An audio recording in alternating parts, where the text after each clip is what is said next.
আসসালামু আলাইকুম dear friends. দেখুন তো, এটা দেখতে অনেক লোভনীয় লাগছে না? এটা হচ্ছে কাঁচা আমের আচার।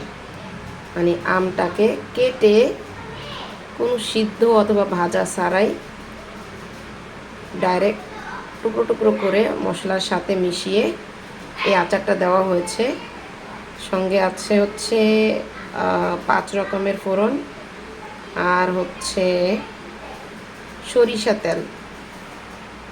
আমার কাছে খুব প্রিয় একটা আচার এটা। এটা আর কি সঙ্গে সঙ্গে বানিয়ে ফেলেছি। আর দু একবার রোদে দিব, রোদে দিলেই সুন্দর মতন আর একটু হয়ে যাবে।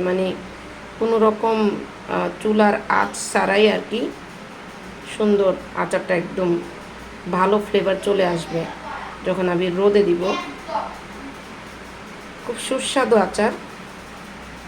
আসলে আমি পুরা ভিডিওটা বানাই নাই, আমি বুঝতে পারি নাই যে আসলে বানানো উচিত। যখন আমি বোতলে ভরে ফেলছি তখন আর কি ভাবলাম যে আসলে এটা ফুল ভিডিওটা বানানো উচিত ছিল আমার।